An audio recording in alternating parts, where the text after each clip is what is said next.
Okay, Scott, to move forward, we're going to do a coin toss. Let's get started. Which team would you pick? Team A or Team B? Team B. Team B, so I'm selecting Team A. Do you pick heads or tails? Tails. Tails? All right, let's do the coin toss. It is tails, so you get your Team B. I'm going to be assigned Team A. Let's get started with the writings. Do you mind if I go ahead? Yeah, let's get started. Perfect. So this is the first writing. This is from Team A. This here is a survey question, task 2, CELPIP Bookstore Survey. The mayor's office asks you to respond to an opinion survey about bookstores. Your neighborhood has 3 old bookstores, but the plan is to build a new and a very large bookstore, which will put the little stores out of business. So you have 2 options. Option A is, I think we should keep the old bookstores. The second option is, I think we should have a new large bookstore. So you got to talk here in 150 to 200 words. First of all, I'm going to check if the student has done the right word limit. 191 words, that is perfect. It should be around 180 to 190, so that's a good start. Let's look at the structure. The structure looks pretty solid. You have your opinion at the start, you have your opinion rephrased at the end, and then you have 2 bodies. So overall right now, first impressions, pretty good. Starting with the first sentence, it says, the idea of renovating the bookstore has sparked recent debate and controversy. I opine that. Very good start. It is a general sentence, and then I opine that to give your opinion. Perfect way to build it. A new bookstore is a more apropos option due to its modernization standards. Now, this is something that is going to give the student a lot of marks because a lot of students just mention the opinion without really mentioning economic reasons, health-related reasons. The fact the student has done this is good, a strong start to body 1. Since the new building will inherit good advanced work and advanced infrastructure and technology, the books will be easily accessible. I again like the use of adverb, adjective, good descriptions. So we're talking about the new infrastructure, and then we have explained it. For instance, with the help of self-check-in, it's a minor grammar mistake. I mean, check-in, you got the hyphen there, that's good enough. But of course, it should be self-check-in because it's one term. Before I go to the new point, I'm just going to compliment how nicely this was done. So again, this student knows what he or she is doing conspicuously, nevertheless, and in light of the aforementioned scenario. This is a very solid flow building, and it's very coherent. Keeping multiple small bookstores would not serve a valuable purpose. Good topic sentence makes the idea clear.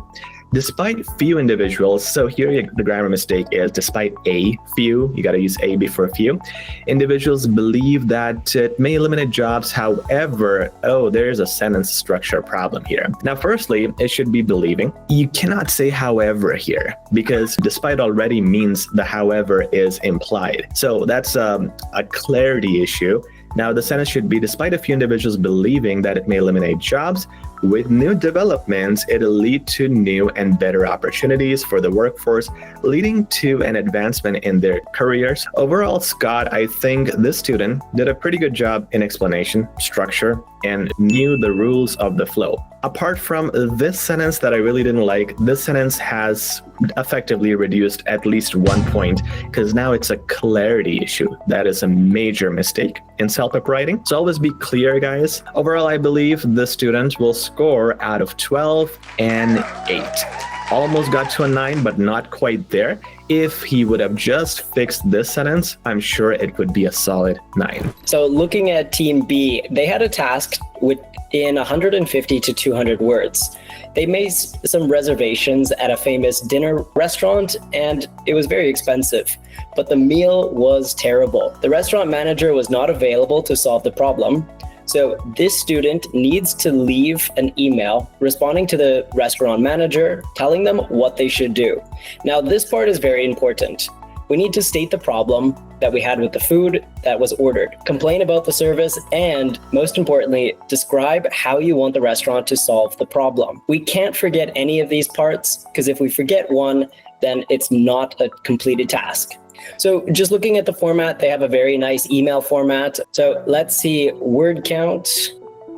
Perfect. So this student has 200 words. That's all right. We're looking for 150 to 200. We're at 201. That would be an easy fix. At first glance, I can see that this structure is okay, but it doesn't read very well. I reserved a table for 2 for my anniversary dinner. Now we could rearrange this to say, I reserved a table for my anniversary dinner for my wife and I. So that will help to improve the flow since, okay, good, we're starting off with a nice relative clause. Since my wife is allergic to meat products, we resorted to vegetarian options. And they have the semicolon here. So this is a nice grammatical structure like we saw in a previous email. Anytime we use the word however, it's following with some type of problem.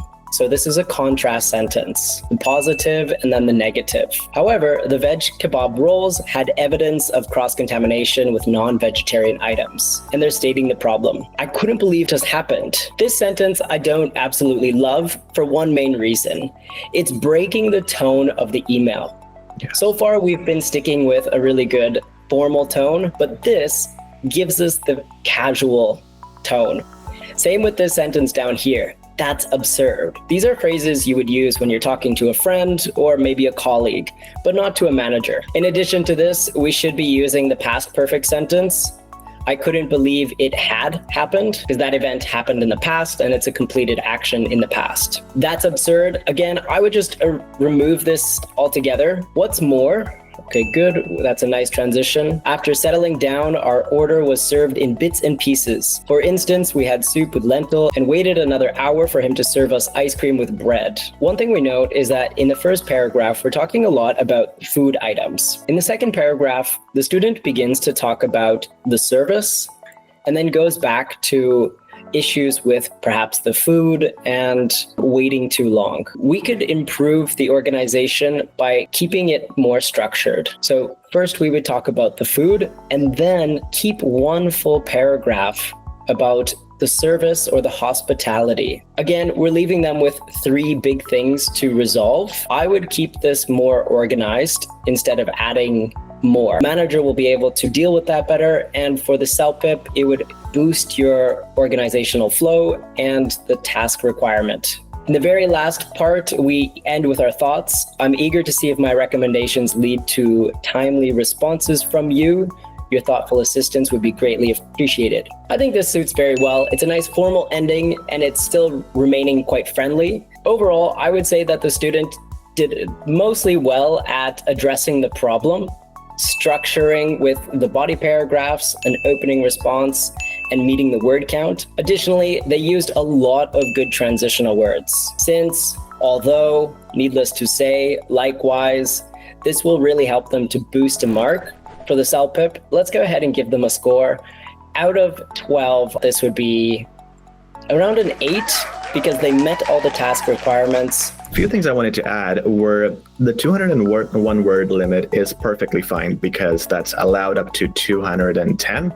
However, I always just want to push students to keep it around 180 to 190 at home because it generally exceeds in the exam. The other thing is, you see the ending, that Tanvi, it looks like a made-up name, of course, the last name too. It doesn't matter, you could make up names, but just to give it a more refined, a complete, and just make a real first and last name. Other than that, this student, I think in terms of task response, executed things well. All 3 bodies answer the 3 bullets. So now we're gonna go to my team, Team A, and we'll review the next writing.